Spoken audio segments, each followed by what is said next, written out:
This conference will now be recorded. Welcome, everybody. AnCan's high-risk metastatic advanced prostate cancer discussion group. I'm John Antonucci. I'll be moderating with backup help from our founder, Rick Davis, from Len Sierra. We also have Dr. Richard Wassersug here and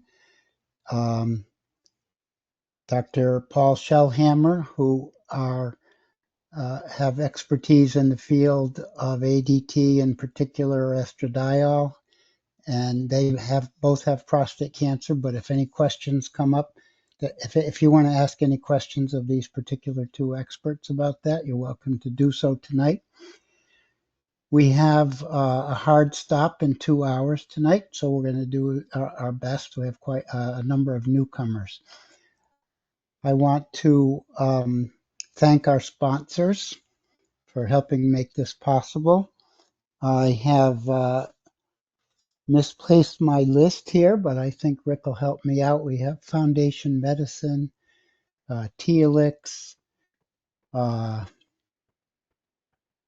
Blue Earth, Bayer, Myriad. Did we miss anybody? Myriad Genetics. Oh, Johnson & Johnson. And J&J. I think that's everybody. I think we got everybody. So I'm going to get started by introducing some of our new guys tonight. John, can I just say something quickly, please? Oh, yeah, I forgot you had an announcement first. Go ahead. This is just a quick announcement. For those, this is really more for the people who listen on the recording and may not get our reminder because they're not signed up with us, which we encourage you to do. And there will be information underneath the recording. But we have an opportunity with Pinpoint Recruiting for you to participate in a market research study that will start off with 60 minutes and may have some follow-ups, and it's also available to your care partner. And in total, you can probably earn about $425 if you go through the whole thing and your care partner does too, so it's not insignificant. The requirements are really pretty open. It's really for anybody who has been diagnosed hormone sensitive or castrate resistant. So check it out. I'll put my email in the chat in case anybody wants to reach out to me for the information and you haven't seen it, or if you have got the reminder, it is detailed in the reminder. That's it. And by the way, you get 425, and for everybody who finishes an interview, they will send us also a donation. Okay, I'd like to welcome the new guys in group tonight. Eric, George, and Victor. A couple of them have already had experience with the intermediate group, but I don't think that George has had any experience with that. We are about to embark on a 2-hour discussion group for you new guys. I will introduce you and give some of your background information, and you can ask us what your questions are, and we'll see if you can get things rolling in the group. Please pop up and ask questions anytime you want. George, let's see if I can find you on my screen here. Could you just say something, George, so I can... Oh, there you are. I see you. I said, yes, sir. How old are you, George? 65 now. Okay. And you're from Oregon, right? Yes. Okay. I'm going to give a little rundown, George. Just stop me or correct me at the end if any of this is wrong. But George is a 65-year-old man from Oregon who was first diagnosed a little over a year ago, April of 2024, when his PSA popped up to 12.4. Also had an abnormal rectal exam. Well, that led to an MRI in June last year, which revealed what looked like a very suspicious prostate cancer lesion with a PIRADS 5 and probable extracapsular extension. It was a 24-gram gland, and this I believe that no lymph nodes showed up on the MRI that looked suspicious. That in turn led to a biopsy almost exactly 1 year ago, where 11 of 18 cores were positive for adenocarcinoma, and they gave him a Gleason score of 4+3, and also noticed some cribriform 4 pattern in a couple of the cores. He had radical prostatectomy right after that. His cancer was removed. About 80% of his cancer was Gleason 4.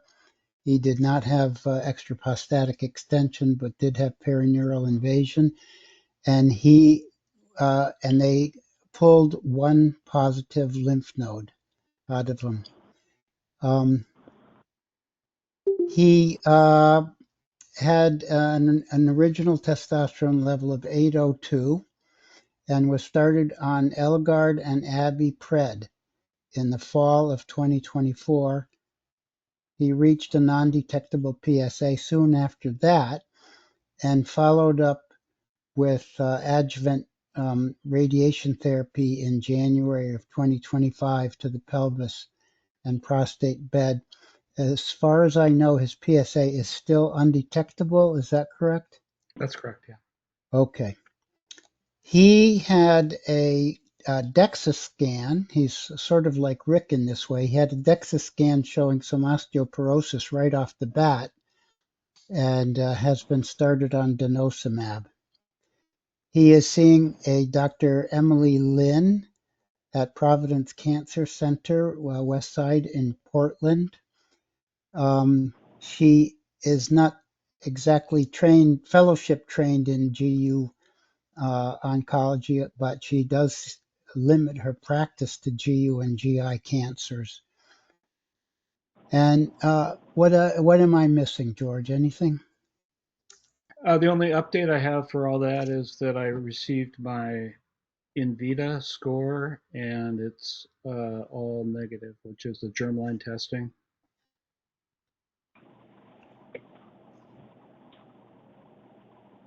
I'm glad to hear that. I think it's important, especially with somebody with cribriform pathology, to get genetic testing.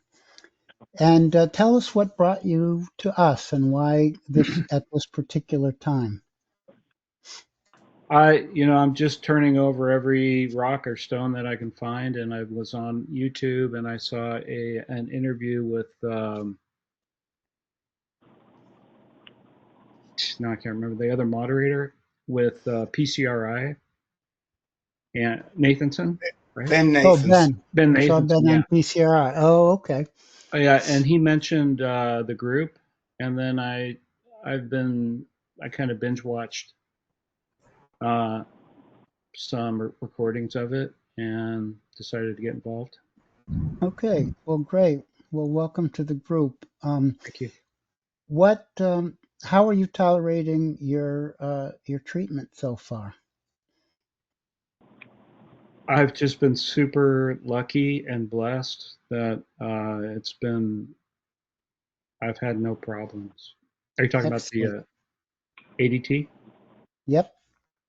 Yep. No outward, side effects that I'm aware of. Okay. Good. Good.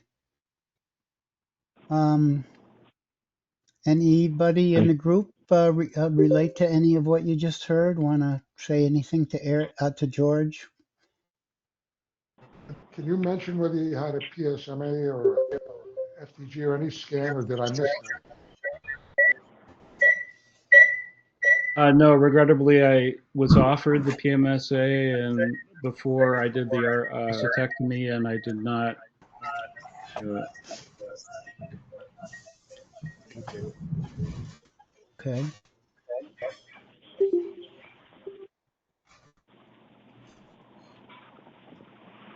Great. There's a lot of experience here. A lot of people can relate to what you said. I'm going to give Jim Marshall the floor for a second because he George, wants to ask you if you're a Yes. veteran. well, that too. Are you a veteran? Oh, I'm not. Sorry. Okay. Also, you say you are not having any AD2. Do you by chance exercise a lot? Yes. I exercise Ah, about.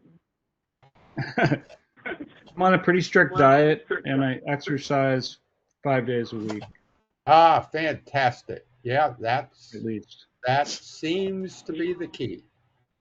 It really is important in people who exercise don't recur as much as people who don't Oh, exercise. So I'm glad that you're doing that. I don't really have any other particular questions. Um, Does George have any questions that he might want to ask us? I guess. I mean, when I did the prostatectomy, it went down to 0.06 was the first one, and we just went full steam ahead with all the adjuvant care. Um, and then within a month, it went down to 0.01 undetectable. So that's good. And the prostatectomy, also, again, I was super lucky that I didn't have any terrible long lasting effects, just a little bit of minor incontinence. oh boy. Um, uh, and I just, at this point, I'm trying to see what I can do to take advantage of the time that I'm here on ADT. And I did get some radiation, and one of the questions that I had was whether that was sufficient. I don't have a dosage or anything like that for you. So tell us a little bit more about the radiation that you got. I have IMRT to the pelvis and prostate bed, and this past January. Is that correct? Right. That's correct. Yeah, I put it on my little summary there, but the radiation was 4,500 centigai in 25 Okay, fractions with a 20. sequential boost to the prostate bed for a total dose of 6660 centigrade. I guess it's gray Okay. or guy in 37 It's fractions. gray. It's gray. Yeah. And, Okay. between your radiation treatments, you ended up with a total dose that's maybe a little bit on the light side compared to what people get nowadays, but not that much. Anybody want to comment on 66 gray as a total radiation dose?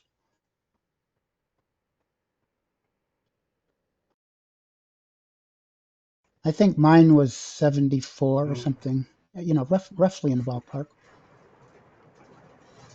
Mine was 83. Do you have a 83. prostatectomy or was your intact? I did. Okay. Here's my Uh, reasoning is that, I'm sorry, Go ahead. that since they found the lymph node and it was kind of a surprise and I didn't do the PMSA, I was wondering if I could benefit from more radiation. I know that the cribiform likes to follow the lymph nodes, so I was wondering if I could should expand the field or try to get uh, more up in the periaortic, or Well, there's I would say that the para-aortic area is too far outside the local area of typical early prostate cancer lymph node radiation, and I would not think about radiating it unless it turned out that an MRI or a PSMA PET scan showed a lymph node up in that area. Um, I, as far as whether your total dose was adequate, oh, and you said something about the range of it. We, when somebody has lymph node metastases, as you do, we then suspect that maybe there are other lymph nodes, generally in the pelvic area. And that's why your radiation oncologist probably irradiated the pelvis, and then you got that extra boost to the prostate cancer bed. If it turns out, though, that your entire radiation treatment was entirely to the prostate area, then I think a follow-up discussion with the radiation oncologist about the rest of the pelvis would be worth having. On the Yeah, other hand, if you already got the whole pelvis radiated, I wouldn't do any more unless you find some lesions on a future scan. Rick, please go ahead. yeah. So, for those of you wondering why we were able to summarize the way we did, it was because George was kind enough to send us a very comprehensive history beforehand that we had a chance to look at. It works, but that's not at all typical of newbies coming into the group, as you well know. I looked at it pretty carefully, and it looked to me like they had radiated right across the pelvic girdle from side to side. That's the way I read it. And I Me too. absolutely agree with John that if that's Dr. John, if that's how what they did, that's the most you can expect right now.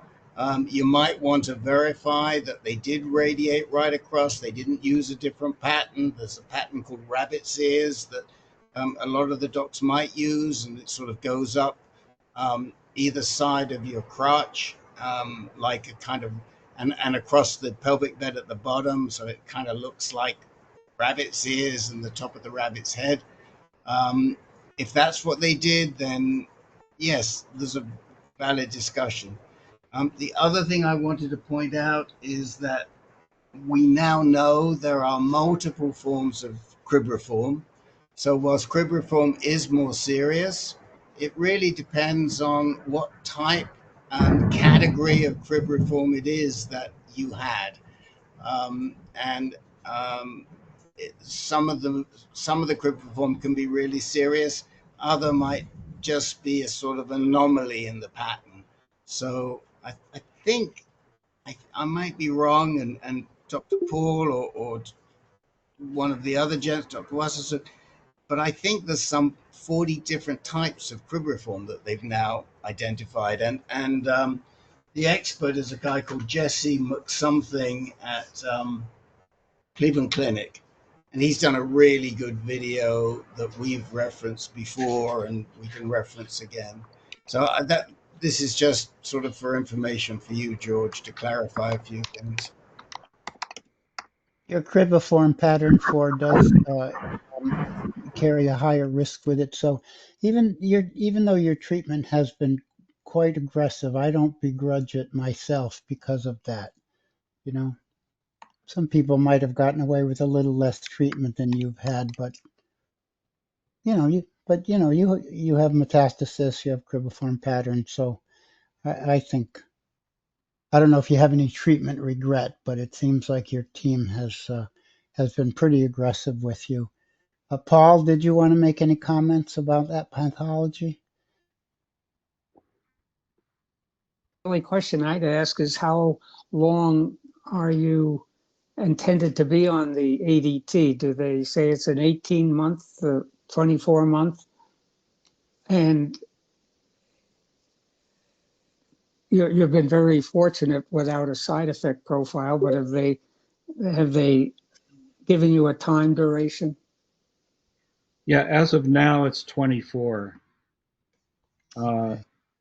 I was thinking that since I'm tolerating it so well, I might go more, but I haven't crossed that bridge yet. We very rarely see a 36-month plan nowadays. 24 is generally on the upper limit. What would you think, Paul? Yes, I think you're doing remarkably well, and I wouldn't overdo it. You've done so well, and I hear you saying kind of repetitively, should I do more? I would say humbly, no. You've done so well that don't overtax your body. Yeah.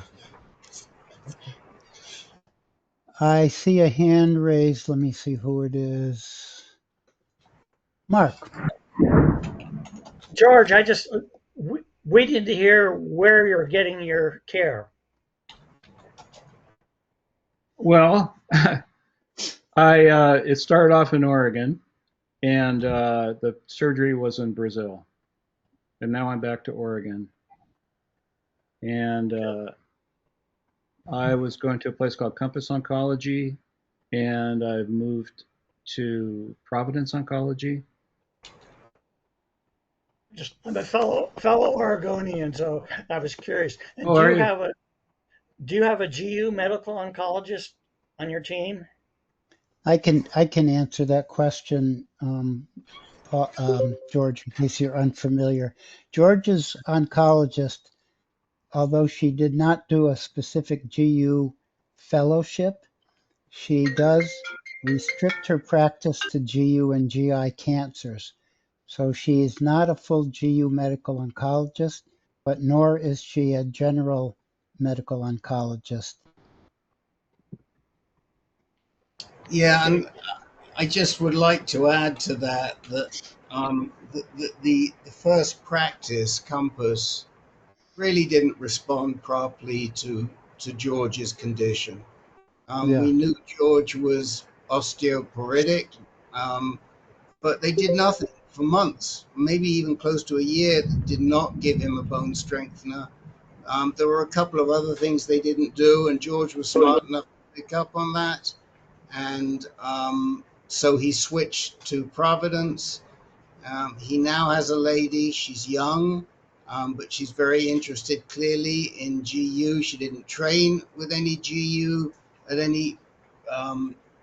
She trained at some decent places like Montefiore, but she didn't. She doesn't really have a GU background, but she's making her career out of GU, and 5 years from now she'll be a great GU doc, I'm sure. And she's doing all the right things by George. Okay. Gary? I was curious, George, why did you choose surgery in Brazil? Well, because I went to my urologist and he did the DRE, and he said you probably have prostate cancer. Come back in 2 months for a biopsy. And I tried to hurry it up and get it done sooner, but I felt like I needed to act more quickly. I was doing sort of side testing on my PSA, and it was going up and up. So it went from 12.4 at the original doctor's appointment to 17.1 just before I got my surgery.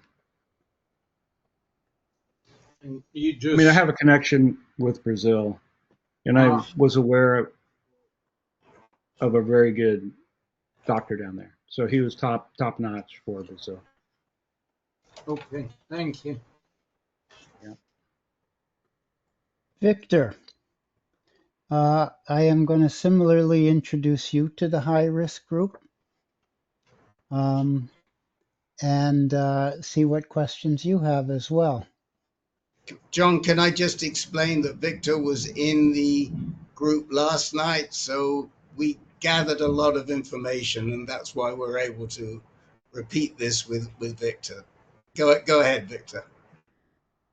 Victor is a 63-year-old man from Pennsylvania who we diverted here from low intermediate risk. He was diagnosed back in 2019 when his PSA was mildly increased to 4. This was enough for them to get an MRI, which showed a PIRADS 5 lesion, leading to a biopsy, giving a Gleason score of only 3+3, and he spent the next period of time on active surveillance. But at the very end of last year, his PSA popped up again. I think to 10. Is that right, Victor?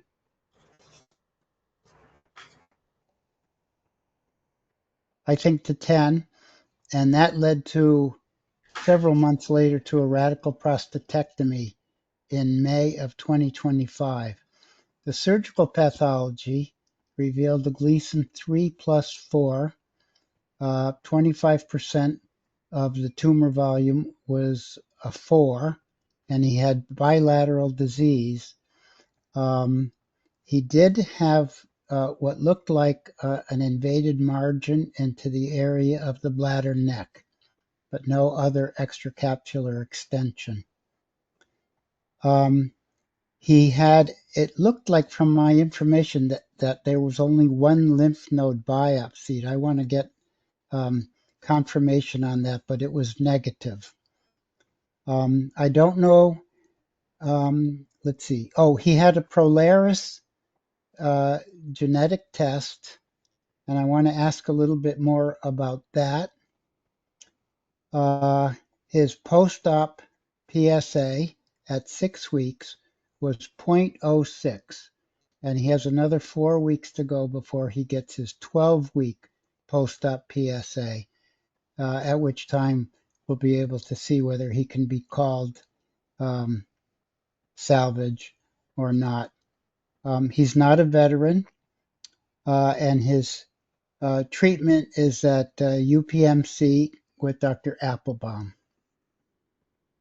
Victor, can you fill me in on any omissions or errors, please?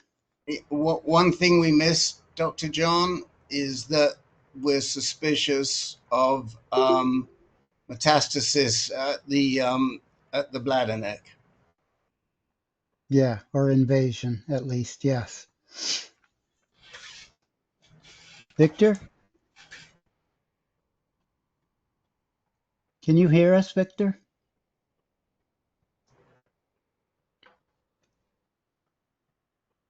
Hold your hand up if you can hear me, Victor. Okay. Well, we can't hear you.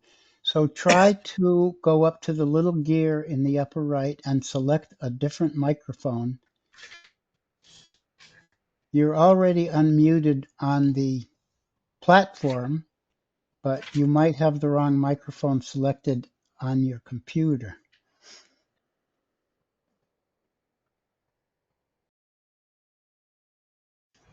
Can you hear me now? Yes, very good. Okay, thanks. Didn't realize that. So that was comprehensive.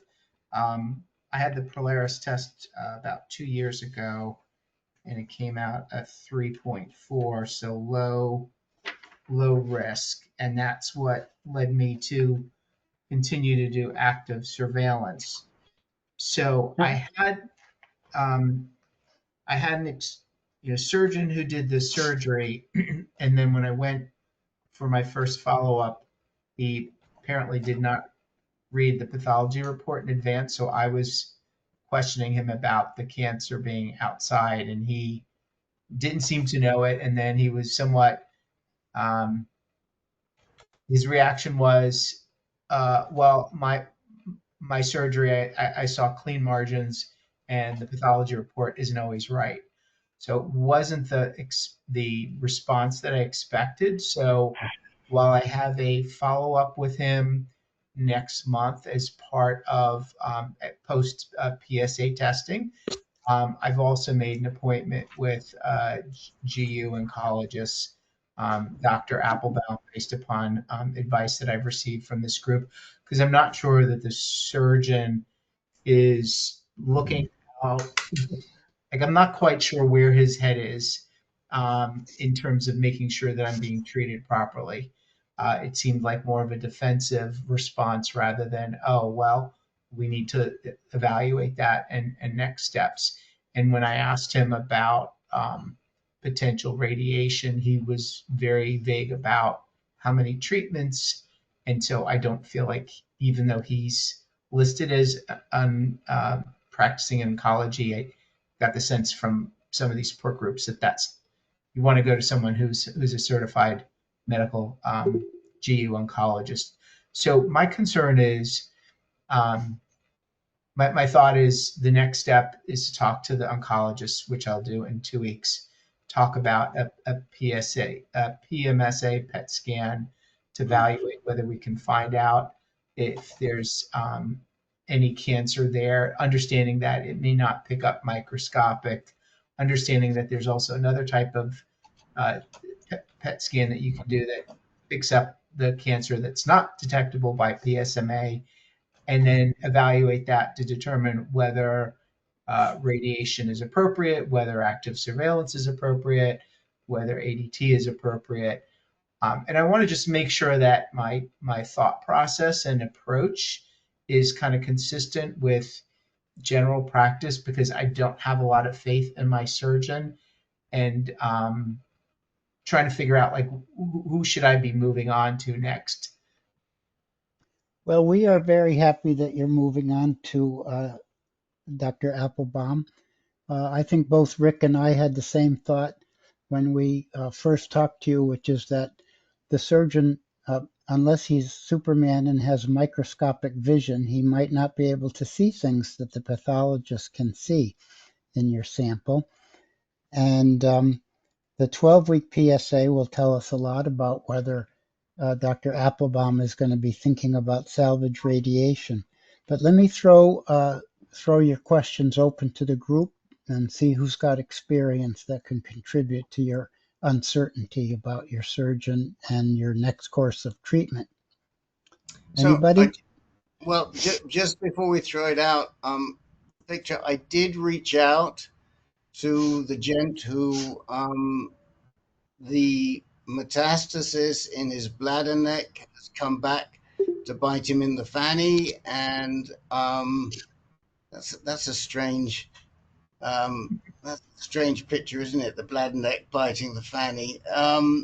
But he didn't respond to me. I suspect he might be out of town, but I am going to connect you.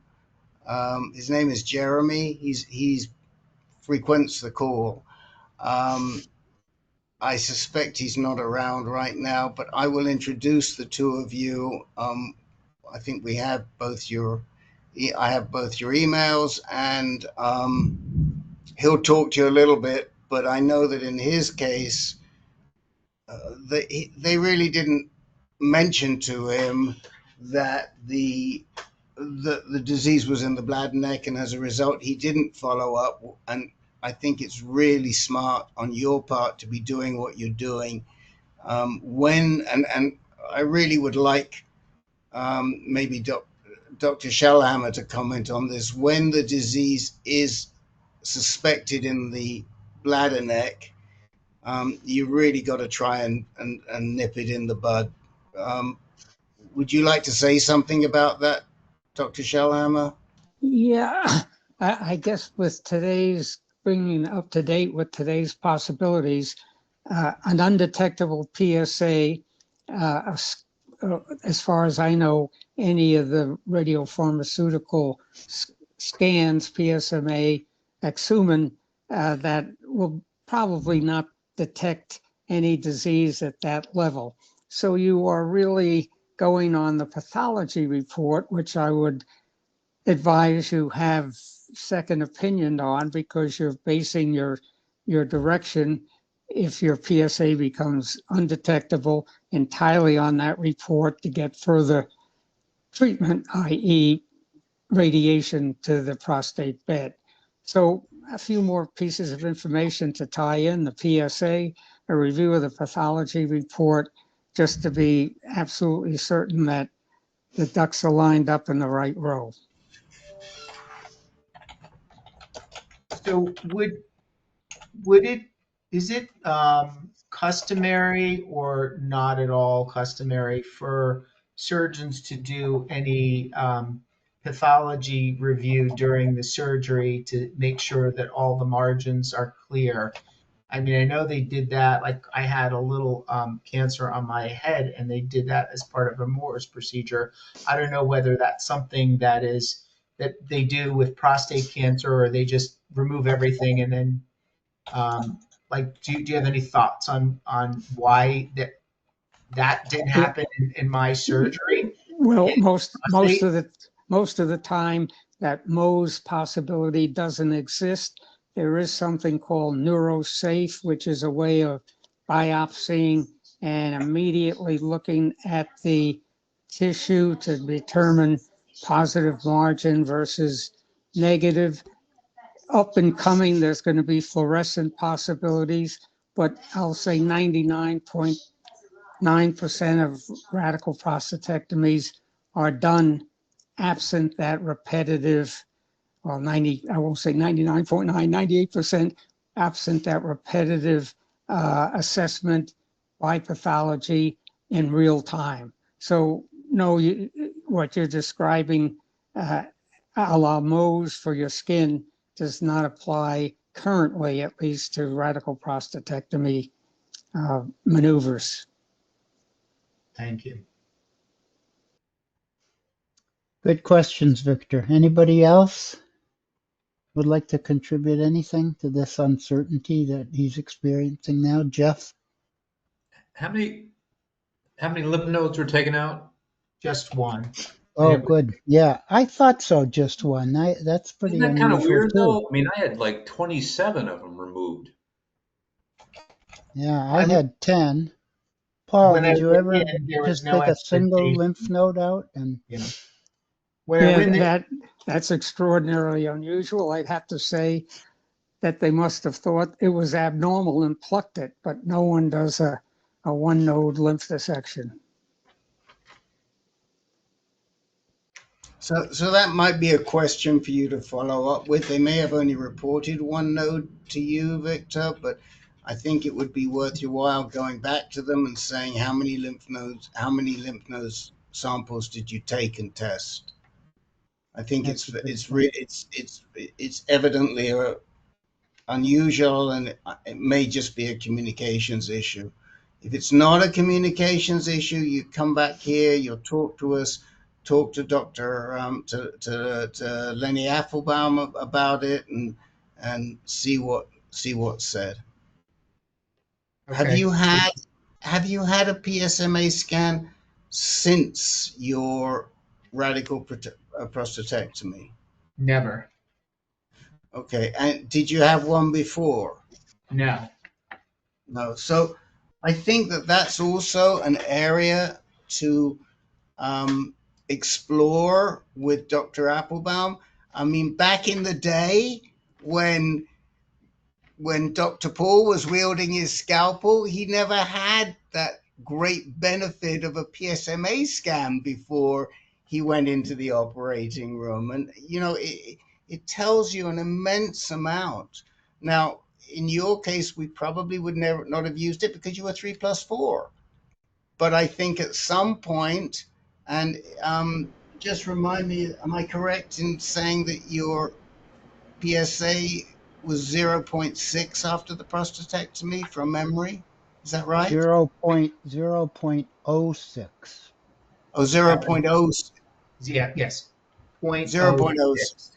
0.06. Okay. I was just doing it from memory. I knew there was a 6 involved. So it's a little low. It won't show too much, but it's not going to be long before you can get a reliable PSMA scan, and that's something to be speaking about. That is probably as effective as the sort of procedures you were just talking about with Dr. Paul, like they did on your scalp. I mean, that PSMA scan will tell us a lot. Is there anything else that's recommended at this point in terms of diagnosis or is that the really probably the next best step to further evaluate the cancer potential? 12-week PSA is the next best step to further evaluate the cancer, I think. Len has got his And hand up, so he may have something else to contribute. well, thanks, John. It's just an anecdote, personal anecdote. I was a Gleason 9 back in May of 2014, and my at MSK, my pathology report said probable bladder neck invasion. Probable, I believe, means something like 90% likelihood. It never was an issue for me. So I don't know, maybe Dr. Paul knows if that's a difficult call when it comes to bladder neck invasion on a pathology report, but in my case, it appeared to have been incorrect. Well, here again, invasion is a very broad statement. Is it a lot of cancer? Is it one or two cells? That's why I think the PSA is your best guiding light for now, and a review of the specimen to make sure it's not a gross hunk of cancer versus one or two cells that are marginally close to the margin or at the margin, or it's a nebulous statement to just say bladder neck invasion, because as you said, Len, it could be a red herring and it could be something significant. You need more information. There may be more details in the full pathology report. Yeah, what it says specifically, carcinoma extends to the left anterior bladder neck and left anterior prostate resection margins. So going into the surgery, the last biopsy found cancer on both sides of the prostate, whereas prior it was just on one side. And I was Gleason 3+3, and then post-op, or the pathology of the prostate rated as Gleason 3+4, where Gleason 4 was 25% of the tumor and cribiform pattern form is not present. And then carcinoma was approximately 25% of the examined prostate volume. So the fact that had spread but not far, the fact that my Prolaris test indicated it was slow growing, I'm trying to evaluate whether radiation is something that is should be done kind of prophylactic or wait until there's something visible, because I've heard a lot of potential side effects of radiation, just random radiation on the prostate bed. If your next PSA comes back non-detectable, it would be a hard sell to go through radiation, I think. I have a question for the group about that Prolaris test. I thought that was just a genomic test. I didn't know that it reported things like low risk, high risk, or anything. Can anyone enlighten me a little bit more about Prolaris? It's a test very similar to Decipher, but it was never designed originally for post-surgical use. In fact, Decipher was designed for post-surgical use and then became adapted to earlier use. So yes, there's a scale on it, and maybe. So when it talks about risk, is it talking about risk of recurrence or metastasis like Decipher is? Yeah, I mean it's like Decipher. I see. Okay, thank you. Gives you a rating, 10-year risk of mortality with whether you should fall in active surveillance or active treatment, and whether single mode or multi-mode treatment. And I'd be happy to send it on to you, John, if you send me the email. I can. Okay. Never seen one before. And you know what else we should send you? Paul recommended you get your slides read by an expert GU pathologist, and so one of us can put information in the chat how to go about getting that done. Richard, No, go ahead. I'm listening to this full discussion. I'm concerned about the emotional stress. You're worried about the next possible treatment. You're going to be just worrying about the next possible PSA test. That's so simple, and I'm not quite clear why you have to wait 6 weeks. If you're that anxious, I don't know what the rules are where you are for insurance and so forth, but just get a PSA test. Now, if it's PSA, your PSA is so low at 0.06. If it's gone down to undetectable, you know, we're not looking at any PSMA scans at this point, or extra radiation. And you got that from Dr. Shellhammer. It has been mentioned by John and others here. If you're concerned, get the PSA test, and then you can start looking at what might be further diagnostic. Anyway, that's what it looks to me. I think that the reason for waiting until 12 weeks is to make absolutely sure that all the existing PSA in the body has had a chance to wash out.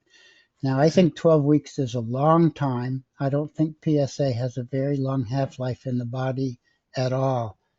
But I think that's why they drag the second reading out till 12 weeks and don't consider salvage radiation unless it's non-detectable out at that level. In my experience of people, they usually, the 12-week, it turns out to be higher than the 6-week, and that's because, I work in the high-risk group. But go ahead, Rick, please. I would really wait to see, and if the PSA stays low, maybe push it out for another test, another 6 weeks after that. And if it's still low, then have a discussion with Dr. Applebaum. And I would do this with Dr. Applebaum rather than the radiation oncologist as to whether you should get a PSMA scan or not. Provided if they only took out one lymph node. If they took out a whole bunch of lymph nodes, this was the only one that showed, I'd be conservative. If they only took out one and your PSA isn't moving, I'd have a discussion with Dr. Applebaum about maybe we should do a PSMA just to be certain.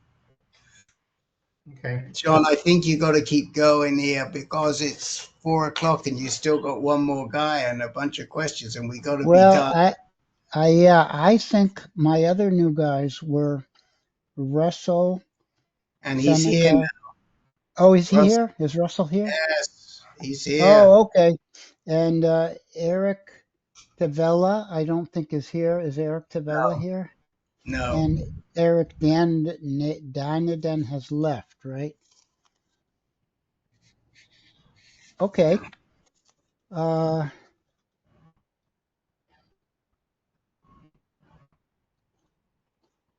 Let me get reorganized here. Yeah, I thought I had an hour left for all the regular guys. Russell, welcome to group. I just want to introduce you a little bit to the group. Russell is an 83-year-old retired Army surgeon from Virginia who was diagnosed way back in 2001 at only 59 years old when his PSA popped up to 7.1, resulting in a biopsy where one of only 6 cores, remember the old sextant days, was given a Gleason 3.3. However, he still had a radical prostatectomy in November of 2001, had a hell of a time of it with many complications. The surgical pathology showed bilateral disease and some perineural invasion, but no seminal vesicles, and as far as I know, no lymph nodes, but I'll have to ask him about that as well. His PSA became non-detectable after what was intended to be curative surgery up until 2007, that's 6 years, when his PSA popped up a little bit to 0.2, and in 2008 he had external beam radiotherapy, rendering his PSA back down to non-detectable. A year later, in 2009, his PSA came up to 0.2 again, and this time he was treated with ADT. For the next many years, 10 or so, he was on and off ADT, basically titrating it by PSA levels, taking a break when they went non-detectable, going back to treatment when it popped up to 0.2. And yet the trend seemed to be by the early 2020s that his recoveries were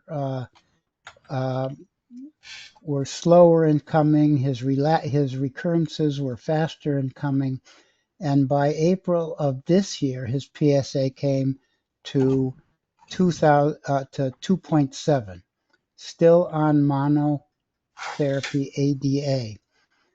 His team, which is Dr. Ergon Ching at Florida, at Gainesville, Florida, his medical oncologist, got a PSMA scan just this month showing multiple retroperitoneal lymph nodes lighting up and some vague uptake in the liver, which probably was related to some previous gallbladder disease.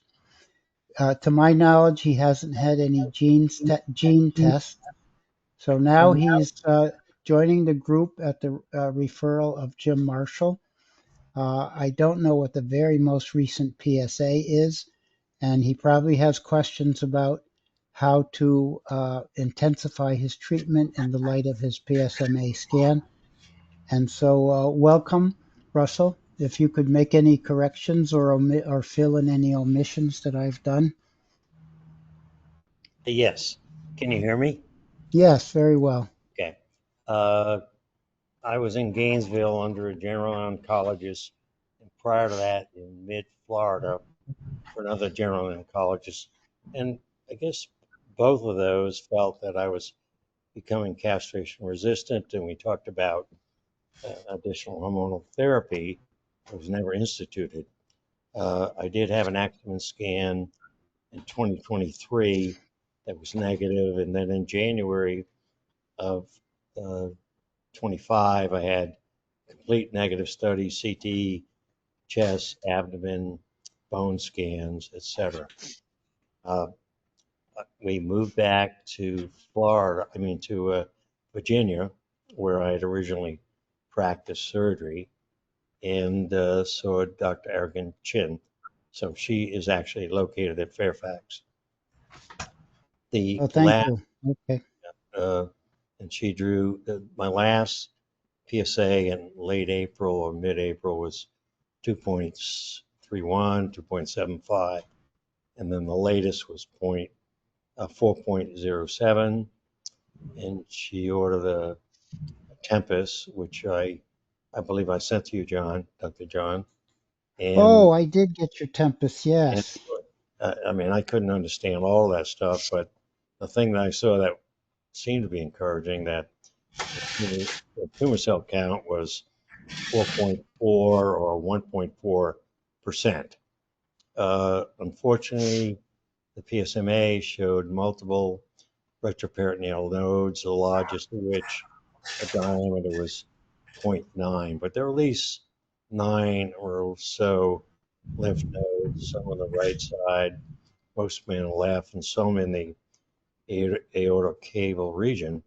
The one concern I had was that there was a density in they called it the left hepatic lobe. And when I looked at their scans, they're sort of like scalp films of the abdomen for a CAT scan. And I'm not sure that's not related to a condition I've had called adenomyosis of the gallbladder. We saw that a lot when I took out gallbladders. You would see that in the fundus of the gallbladder, the small nodule. Mine is diffuse. And years ago, well, in 2018, I had an ultrasound had a kidney stone that caused obstructive uropathy, and they did an ultrasound that showed findings of the gallbladder. And fortunately, I'd had a CAT scan from 2 years prior to that. And when we get they were ready to whack out, do a right hepatic lobectomy, etc. It showed adenomyosis of the gallbladder. So I'm hoping that density in the liver is related to that.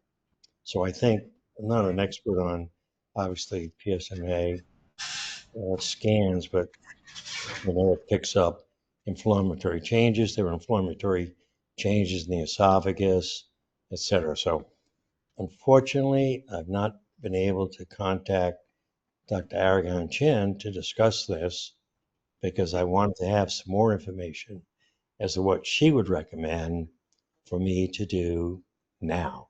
So anyway, that's what I'd like to know is what's the next steps. I've only been on ADT, and I had this strange, whether it was a good idea or not a good idea, but there was a, Dr. Shellhammer might know, there was an oncologist at Tampa who would recommend that we don't blast cancer, we give it some breaks. And during the years, I worked it out my urologist that we would arbitrarily just pick a number, and then when it rose to that, we'd do the Eligard. And there's sometimes I went for 6 to 9 months. For the past 2 or 3 years, I've been on since the response to the ADT, to the Eligard, was going from like 70% reduction to 20% reduction. So that worried me and worried them. And my first medical oncologist said, I think you're becoming castration resistant. And then I happened to move to University of Florida, and there was a medical oncologist that actually had worked at Tampa, and he was convinced that I was getting there. And then I just moved up to Virginia in June 18th, and saw Dr. Chen on the 2nd of July, and on the July 9th, I had that PSMA scan. So I'm sort of in limbo as to what she's going to recommend, and I'm, like I heard somebody earlier, not happy with the way their surgeon treated that. But anyway, I would have liked to have had some kind of response to her to see what she would recommend, so I could work that into this discussion. So I'm sorry to take up your time and be a little late. Well, I'm suspicious that you are in for an intensification of treatment in the near future because of your lymph node metastasis. I'm skeptical that that's a metastasis in your liver, but that's going to be worked out by people that know a lot more than I do about it. As far as what would be the appropriate intensification of treatment, your GU medical oncologist is going to advise you about that, but I think something is coming your way. I don't know whether you can really formally call yourself hormone resistant after such an intermittent course of one ADT, but we'll see what she says about that as well. As far as your genes were concerned, I did get your email. You have a couple of splice variants and missense variants that don't have any treatment consequences. Your MSI level was not high, so you're not going to be in for any type of immunotherapy. You had a loss of function mutation on EZH2, which is, there's some trials of a drug called mefrometostat on that, but there's no treatment implications for that. And your tumor burden was low at 4.4 mutations per megabase. None of that is going to direct you into a particular type of treatment. So it's going to be based on your PSA, your PET scan, and I think I'll just kind of throw it out to the group now and see what people have to offer. in terms of the decisions that you're going to be making soon. I've seen some suggestions popping up in the chat for a consultation with Dr. Channing Paller. And let's start with Rick. So, hello, Dr. Seneca. Welcome to the group. You didn't want to be here, but we've got you. The way we wish we would have had you 5 years ago or more. I agree with everything that that Dr. John has said. I have to say, based on a lot of experience, that for me, the best doctor, the best GU medical oncologist in your area, in our view, is Dr. Palla at Sibley. And I'd really encourage you, since you probably have TRICARE, to meet with her as well and decide who you like better. The thought that I had is, because we've been very successful with this treatment in this group and seen a number of men, is that you may be a very good candidate for a monotherapy ARSI. In other words, just taking the ARSI without the ADT drug, Lupron or Orgovyx or whichever one you were on. And that might be easier on you. It might do the trick. We've seen Dr. Ching push back on that. I think it's more likely that you would get Dr. Palla to agree with it. We know the doctors who do agree with it. They're highly, highly reputable. We're talking about doctors like William O. and Russell Shmulewitz, who are very well known, and they will, in talking about the VA, and maybe this is another way to go. Matt, I've just lost his last name, in Los Angeles, Rettig, in Matthew Rettig in UCLA, who does a lot of work with the VA, and he's a UCLA GU medical oncologist. He actually has recommended some of our octogenarians to just do a monotherapy protocol. So, maybe we could figure out how to get you a virtual consult with Dr. Reddick through the VA. But that's really where I would be going. I'd be asking whether you would be a candidate for a monotherapy ARSI. And if you were, we'd probably say darolutamide, because it seems to be the most gentle. May not be the very best to start with, but it does certainly seem to be the most gentle. I have a question about that, and Len probably is the best person to answer this because he's knocked down elevated PSIs with monotherapy darolutamide. But I'm a little anxious about using monotherapy in somebody whose PSA has bounced up into the fours and who has a number of active metastases. Would it be? I mean, what about playing it a little safe? Doing dual therapy and getting the PSA all the way down to non-detectable before monotherapy? Len, Rick, can you help me out with that? Yeah, I kind of like that idea, John. You get that PSA down as low as you can before monotherapy. In my case, that's what I did, or that's what Dr. O did for me. Now, so I wasn't clear on whether or not Dr. Russell is ADT resistant or not. Could you clarify that? I don't think it's that clear. His doctors have been suspecting that he's becoming hormone resistant because it's getting harder and harder to have lengths of time of non-detectable PSAs, and they're popping up a little bit more rapidly and a little bit higher than they have. on the other hand, can we really say hormone resistant until he's had a real solid block of consistent ADT and still had an elevated PSA?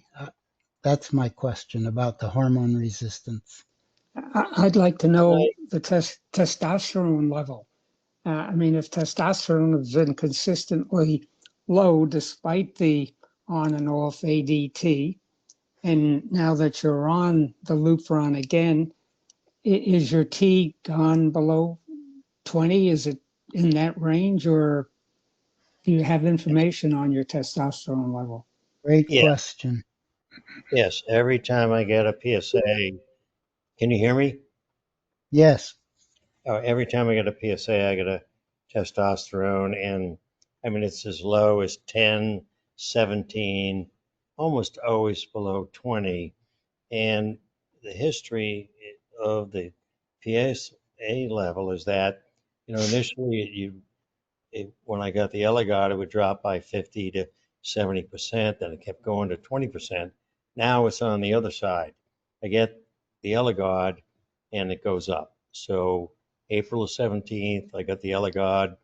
It was either 2.3 or 2.7, and then now it's 4. So not a major jump, but it if you just, I've done the doubling, the doubling times in the past. So, and if you just look at those two numbers, we're talking about a 3-month doubling time. So I don't know if that's of importance or not. But I would like to say one thing, that man, Dr. Shellhammer, he doesn't remember me, but I came down to see him in Norfolk, Virginia, and he was a big influence on my decision-making process back in 2009. And that Wow. he suggested to me that I would, and I went up to Sloan Kettering, that salvage radiation had a 80% chance of eradicating the disease. Unfortunately, it didn't, but he's a jewel. So I was Well, so glad to meet you again. Boy, talk about serendipity. yes, it's a small world. Yes. But I do I'm think you're gonna, castration resistant. I do believe, based on what you're saying, with your T levels being low and your PSA creeping up, that you are in that descriptive castration resistant state. okay, thank you. And by the way, you and I are parallel a bit. My first diagnosis was in 2000, and you're 83, I'm 85, so we're hanging around. Yeah. And I remember that you had a monograph, how you went to Texas to have a friend of yours do your radical prostatectomy, and he came up and you did his. Yeah. It was a pretty pretty compelling piece of literature. Thank you. We're gonna move on in a couple of minutes, but if you can talk to your GU medical oncologist, if you can possibly get a consultation with Dr. Paller, and then we're gonna, if you decide to come back, which we hope you do, we're gonna be discussing ADT plus something in addition as well. I expect, and you can pick our brains about what it's like to be on androgen blockers, what it's like to get radiation therapy, and to intensify treatment. You've taken a lot of time with me. I have one last question. Of course. What would the agent, a recommended monotherapy, what would the agent be? It's darolutamide, Okay. Okay. Yeah, I'm very familiar and I have some literature on it. So I Okay. like that one the best. So that's fine. So do we. Okay, thank you. I hope you come back, and we're eager for a follow-up as soon as we get a little bit more information. I'll be back. Okay. I'm going to start down my list now of the regulars.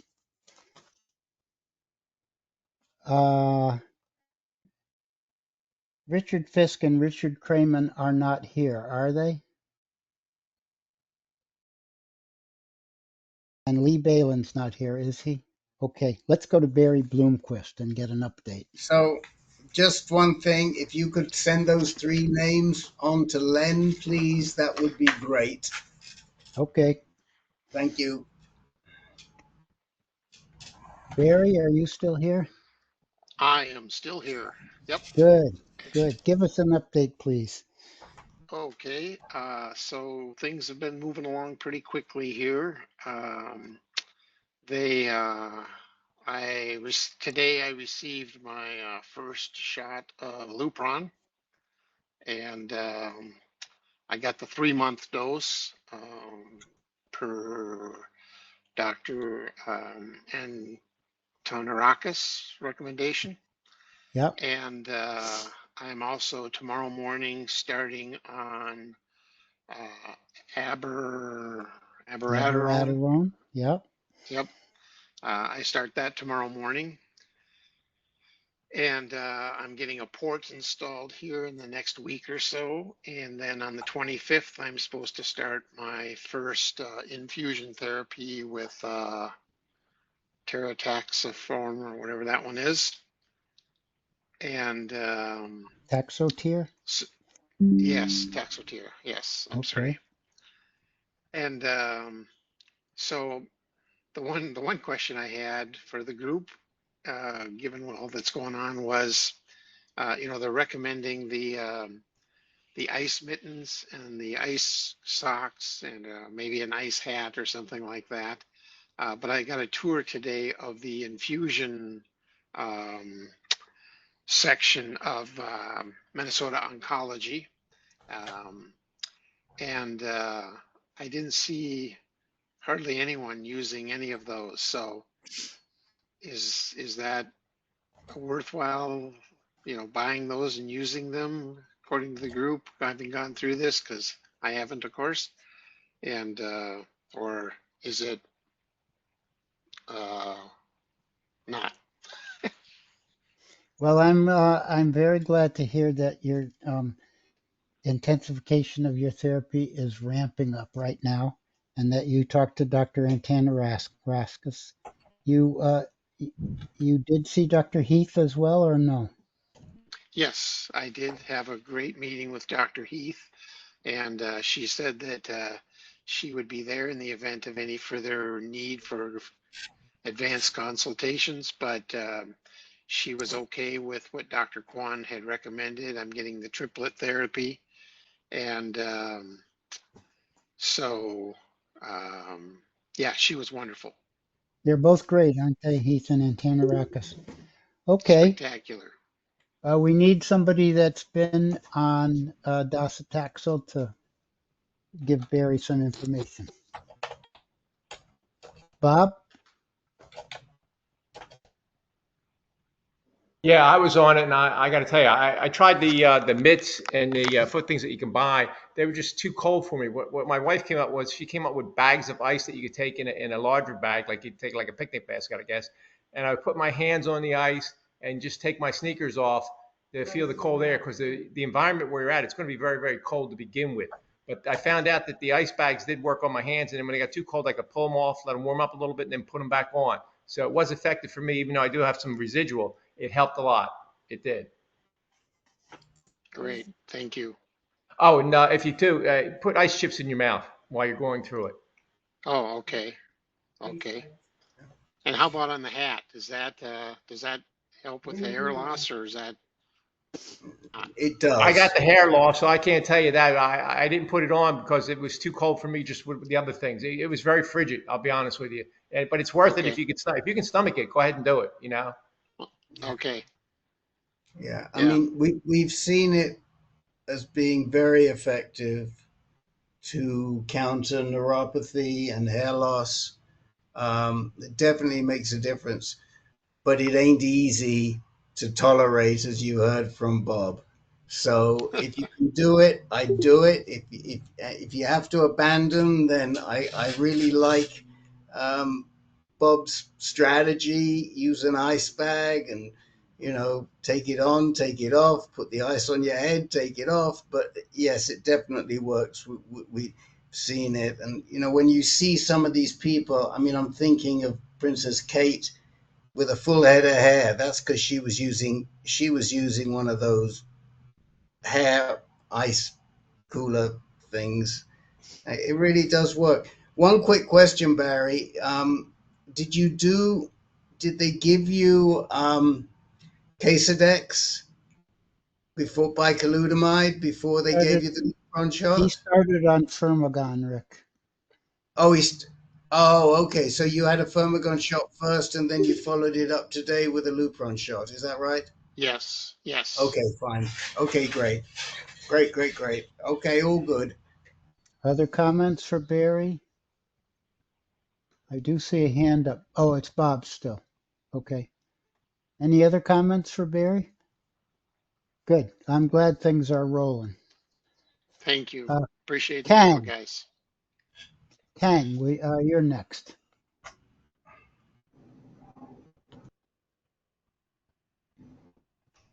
Yes, What hi, can we thanks. do? Yes, I can. A quick update. My undetectable PSE was detectable about a year and a half ago.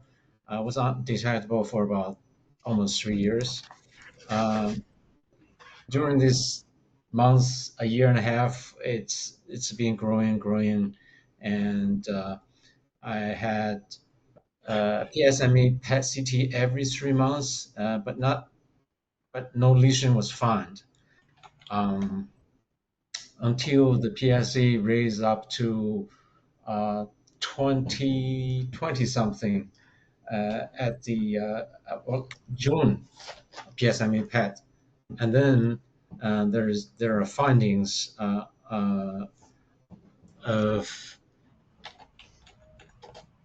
I'm sorry about this intense tracer avid right internal iliac lymph node and with SUV of 40, and those also number there is 0.8 times 0.8 cm,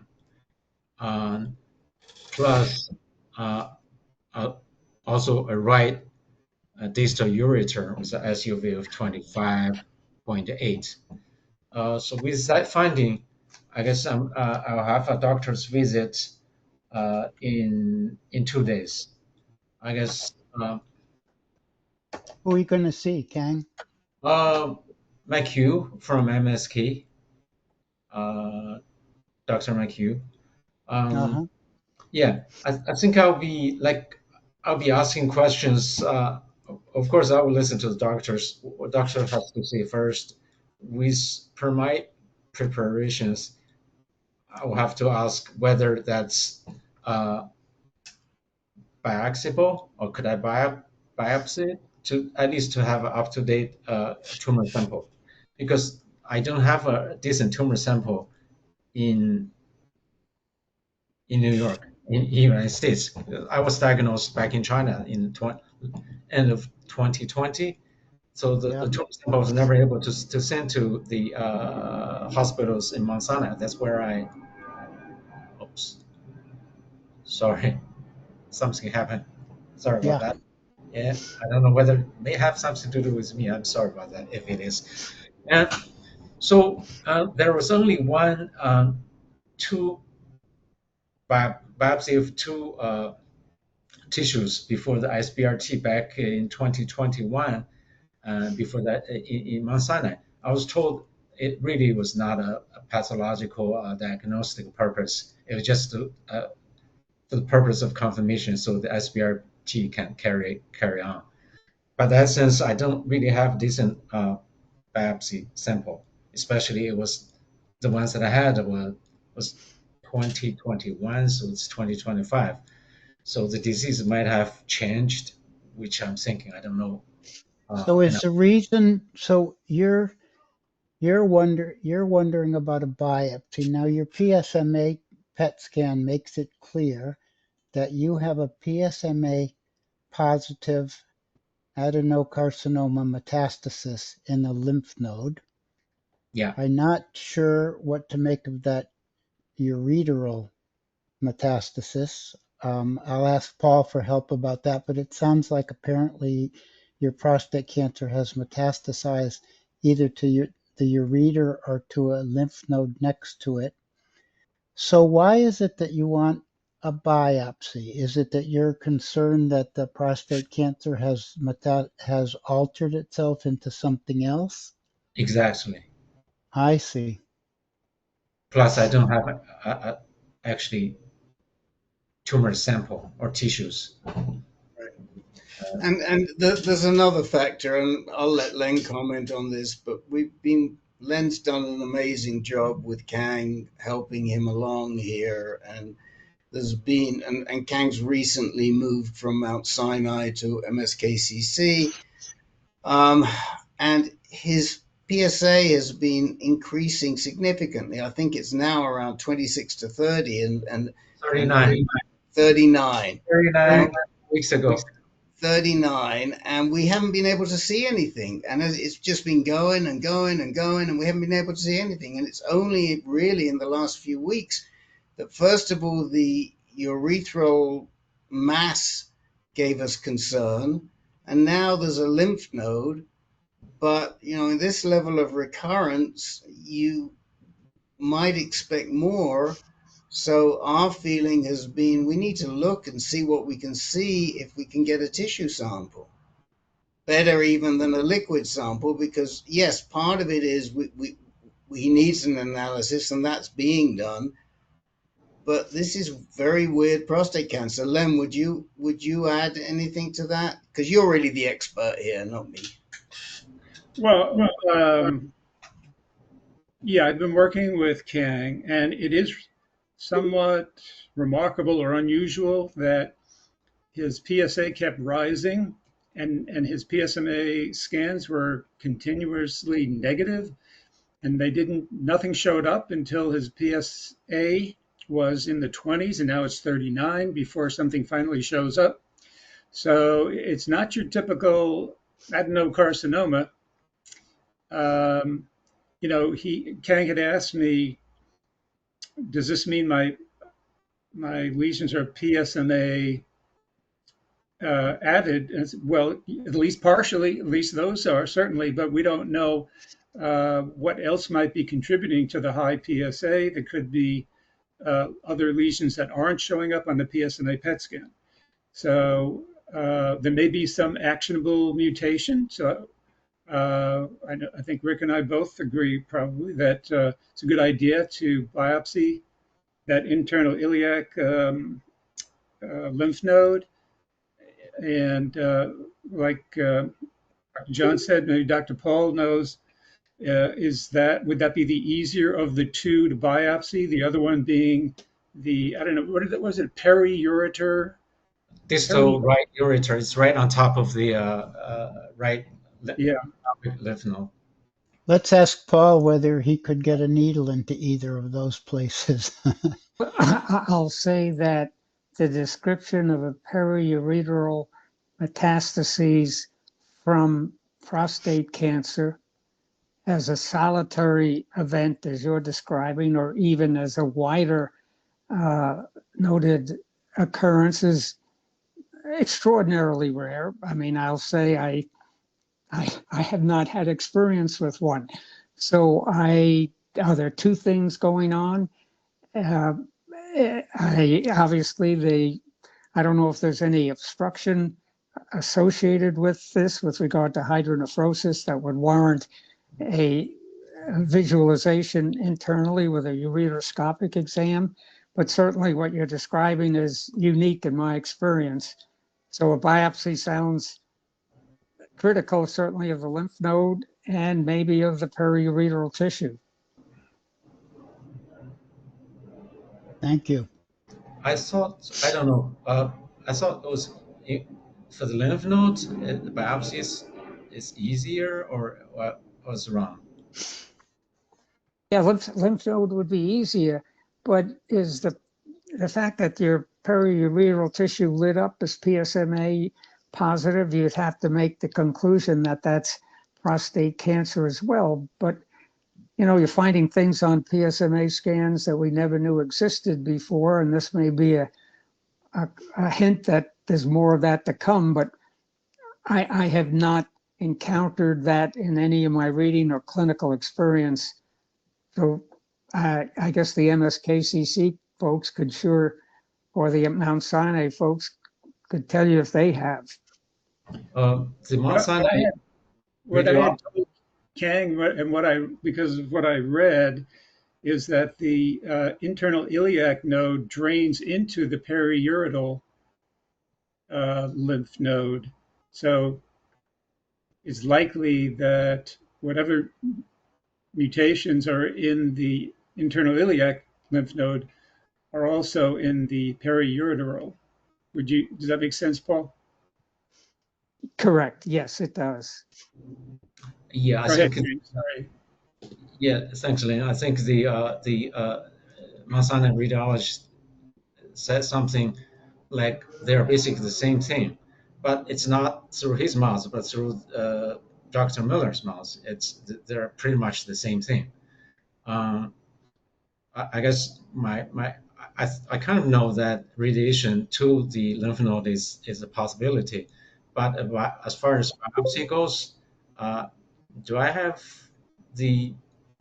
a reason to insist on a biopsy in case they want to brush it off? So, oh, you don't need a biopsy. We just spot. I guess that's my question. That's my concern. Don't they want to know the somatic genetic possibilities as well as the histologic evaluation? Did they say anything about that? Because getting current malignant tissue for somatic mutation seems to be the rule of the day. And so I'm kind of surprised that they're not, unless it's an extremely difficult area and that it's adherent to one of the vessels, the iliac vessel. Don't know that geography. Thanks, doctor. That gave me enough confidence and reason to insist on for the biopsy. And if that's impossible, I wonder if a circulating tumor nucleic acid blood test would be a possibility. Well, I don't know that you need a circulating. Well, excuse me. I was thinking of a ctDNA test. I mean, I think a liquid biopsy with a PSA of 39 is going to give you a great result. The problem is what we're not going to know from that, and this is why Len and I have been directing Kang to get some tissue. Is, are we seeing some small cell in there? Are we seeing something that isn't making PSMA? Because the PSA keeps going up. The PSMA scan has only just seen something. But I think, Kang, I'm sorry, I think we've got to move on because we're short of time, but I think you've got enough ammo in your pouch that can insist on that PSA and then come back and tell us. All right, okay. I do have a quick question, which is a test, but I probably will write to Lynn about it. It's MRI, pelvic MRI, and CT urogram. Anybody familiar with that for this particular? I guess I was offered for that. A CT urogram might give you information about whether that ureter is being impinged upon by that periureteral lymph node. And a pelvic MRI for the pelvic lymph node? Probably. I don't know. You've got pretty good information already from the PET scan. If there's something that doesn't manifest, if there's something that doesn't express PSMA, then maybe an MRI will find it.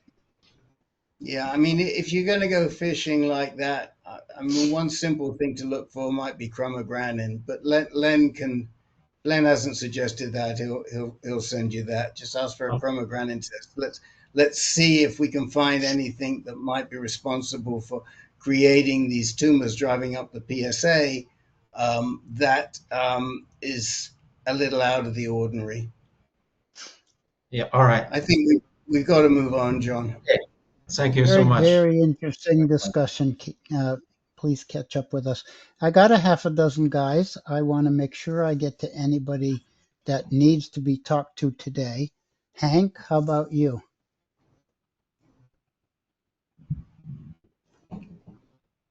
What you got going on, Hank? Yep, there we go. Yep. So I was looking for a little bit of advice. I'll tell you the two questions. I'm getting ready to see Dr. Powler in 2 weeks. I have a PSA test at the end of this week. I went biochemical recurrent in January of 25 with a PSA of 0.216. In February 25, it was 0.226. I did a PSMA PET scan with negative results in March. In April, I did PSA again. It was still 0.226. Add in here that in January, I went hard over on the UCSF prostate cancer diet. So I've been very religious on that since January. I suspect that Dr. Powler is going to advise me to start ADT in July. And so my questions are, how long can I drag my feet without putting myself into trouble? And what should I expect to be part of the treatment when Dr. Powler starts it? So in my particular case, and many of the things that I've heard lately, the time to pull the trigger on the ADT is about at 0.2 PSA, right where you are right now. So I don't know if you could drag your feet too much longer, although PSA is not increasing that rapidly.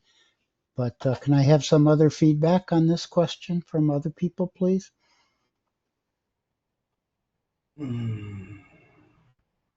Richard? Okay. What are your concerns about the ADT? What are you most worried about? Why are you dragging your feet? Just everything I've heard about the side effects don't sound like fun, so not interested. But sometimes you got to do what you don't want to do. So have you been getting, if you're look at this heading, what have they told you about how to manage the side effects? And what are you doing to, in anticipation of eventually going on ADT, to manage the side effects? Okay, don't know. Okay, so you're already eating properly, and hopefully you're exercising. Right. So with Rick's permission and John's permission, you might want to go to a website called www.lifeonadt.com, and there's a class tomorrow about how to manage the side effects of hormonal therapy. And I didn't hear the first part of that. There's a website called Life on ADT, as if it's one word, onadt.com, right? And it's a program we run up here. I'm in Canada to help patients manage the side effects of ADT. But you're in a great position. You haven't started. It's sad. We get people who want to take it as a class, and you get if you're in Canada, you get a free book about androgen deprivation therapy. But it's an hour-and-a-half class. Coincidentally, the next one is tomorrow afternoon. Again, I hope I'm getting John's and Rick's permission to Oh, this is great for him to allay his fears about ADT prior to possibly being put back on it. Sounds like a perfect idea. And register for tomorrow's class. And if there's any questions, say I said to let you in. Great. Thank you very much. Richard, I've put it in the chat. Just correct it if I did something wrong. If I didn't get it right, please. That's it. Thank you very much. That should get to it. Life on ADT, as if it's one word.com. Thank you. Mark Valens, what have you got on your mind? I can wait till next week. Let's make sure we get to everybody who's got something they need to say this week. Okay, Jack. I won't take much time. I just want to talk about a blood test. I'm 4 months out on a holiday doublet therapy. I'm 22 years out since my prostatectomy, and I'd like to talk about alkaline phosphatase. My alkaline phosphatase was one blood test that showed up that bounced up in the past 2 months from 117 to 136. And I spoke about it with my medical oncologist, and he said it's a real possibility your testosterone may be coming back, and it's sort of anabolic, and it may be creating more bone, and that could account for the bounce in the alkaline phosphatase. I said, that sounds hopeful. Well, my testosterone turned out to be 0 again, which, after 4 months, I mean, it'd be sort of miraculous even with Orgovyx and a testosterone level originally 2 years ago of 740, I thought it would come back, but it's not coming back so fast. And it's good and bad news, because I was hoping it would come back. So I'd like to feel more strength. But on the other hand, I understand the possible consequences of metastatic disease happening more rapidly.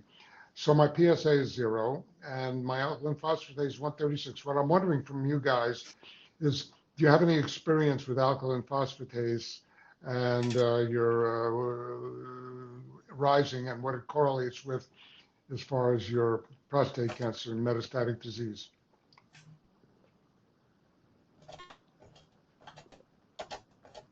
Guys? Dr. Paul? Any thoughts about that, Dr. Paul?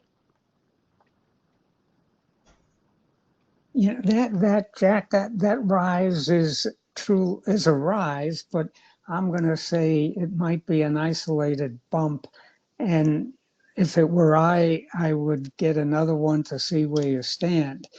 In my experience, for an alkaline phosphatase to rise as evidence of bone metastases, which is the worry, you would, I think I forgot if you said you'd had a PSMA PET scan in the recent past, but that used to be an old marker, a relatively insensitive one in the sense that you had a lot of disease before the alk phos started to go up. Now we're talking about bone. I presume your liver is okay and your liver functions are all my liver function tests yeah. are good. So I mean, I'm not minimizing it, but I sure would like another one before I get upset. And I would, the bone reparative process explanation sounds a little bit far-fetched, but then again, I can't speak with any authority about it. Yeah, I see. Any other thoughts? Any of you guys have experience with alkaline phosphatase? Yeah. So we've had guys who have really relied on that alk phos measurement, and as has been alluded to, the concept has really been based on bone turnover, whether it's blastic or lytic. When the bone is active, it generates more alk phos. Now, the 30 doesn't sound much of an increase. I know it sounds like that, but if my memory serves me right, the really good GU don't get too excited about that type of an increase. If you'd gone from 100 to 500, they would be really concerned. So I know it seems like it's gone up 30%. Well, that's not how they look at it. They really are looking for big increases. And if Dr. Mario is comfortable, I think you've just got to trust him. Yes. Just one more thing I could put out there. Any experience with inflammatory? I got really severe osteoarthritis in my hands, and I'm wondering if inflammatory changes can affect the alkaline phosphatase. Just speculative. Well, I don't know.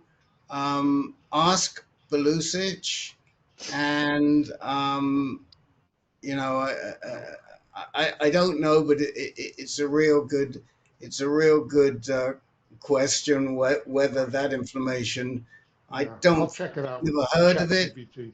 Yeah. And I just want to give a shout out to somebody who just appeared. Would you please open your camera, Colonel? Where is she? Did she step away? So. Not fully signed in yet. Oh, there she is. There she is. There she is.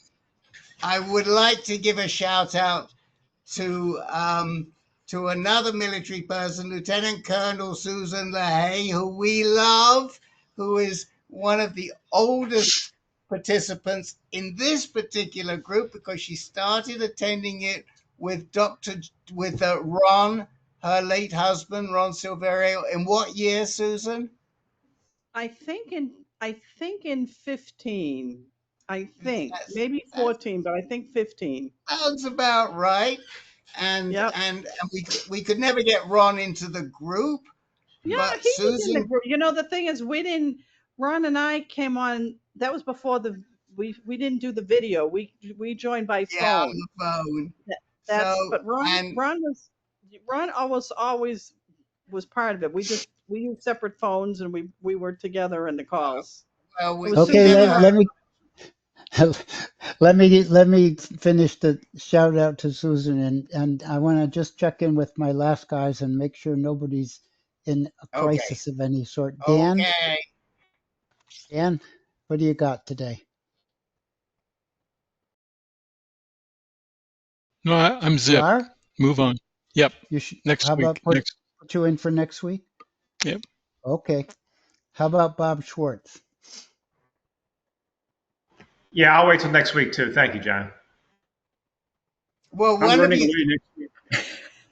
I got one more to check in with. Let me check in with Jerry. Jerry left. Jerry left?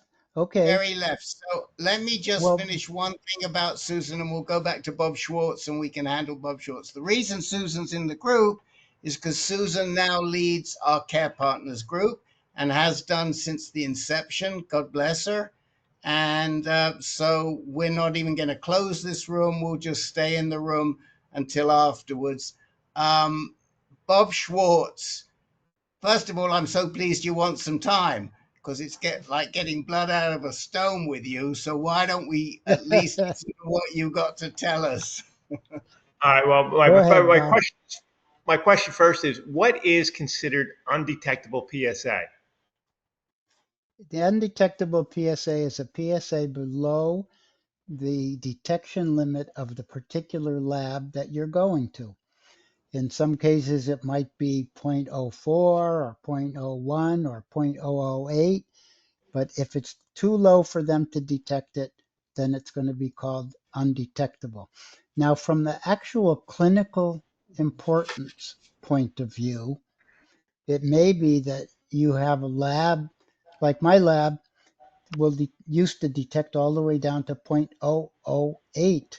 So if you got a PSA of 0.009, it would be detected, but it has no clinical importance because it's still so exquisitely small. So that's the answer. Undetectable is less than your lab can detect, but whether it's clinically meaningful or not, it really, there's other factors, but it might have to go up to 0.01 or 0.015 before it's clinically meaningful. Do you want to tell us what you're getting and why you asked? Yeah, because I was really happy when I got my last reading. It came out to be 0.09. 0.09. And it was read as less than 0.09 or read as 0.09? Right at it. Right at it. Okay. And what was the one before? 0.20. Nice drop. Down, Yes, right? it went down. It went down. Oh, it's great. Yes. So you're not theoretically undetectable, but you're pretty much as good as. Okay. And the other thing I wanted to do, I don't know the name of the individual in the group, but I wanted to say thank you, whoever he was. He mentioned a rebounder, and my wife has a rebounder, and I started using it since I heard him on the video, and I was part of it. And I found out it's strengthening my legs, working on my back, becoming straight, and also helped me with the fluid retention, so it's not as much. So whoever it is, please thank you, and I'd recommend using a rebounder because I was hesitant at first. Okay. So Very Bob, good. it was Tony Figueroa, Tony Fig, and are you in the group, Tony, tonight? He's here. Tony, He's speak here. up. I'm here. Okay. Well, say hello. I was going to give him your email, but please say hello. Please say hello to Bob. Yeah, Bob, it's been great for my wife and I both, and it's contributed a lot to our health. So I really highly recommend it. You don't have to go really crazy with it. Just some good, healthy, bouncing activities. A Yes, lot of and good stuff on the internet. I'm appreciative of it, and that's why this group, you hear from different people, and you try different things, and you find things that work for you, and it's really beneficial. So I want to say thank you. I appreciate it very much. Fine, you need to push yourself to get some exercise when you don't feel like doing it. Well, And I'm the going other to, thing, the other thing I yes, just want to say quickly is that what Bob never told us was where his PSA started before he went on the triplet therapy. It And was that 325. number, that's It was right, 325. And we are so proud of you, man, that you've stuck with this. You've gone through it. You've endured the triplet, and now you're down at 0.09, and that's a great, great result. And more power to you, Bob. Fantastic. Well, thank you to everybody here, especially for recommending Dr. Guanchal. She's been fantastic. Thank you. that's great. Great to hear. Well, I'm going to turn the room over to Susan. Thank you, everybody, for coming. Welcome, newcomers. I am going to pass on my list of people that had things to say to Hi, Len guys. for next week, and we'll see you next week. Okay, we're going to stop the recording, Your Majesty. We're going to stop the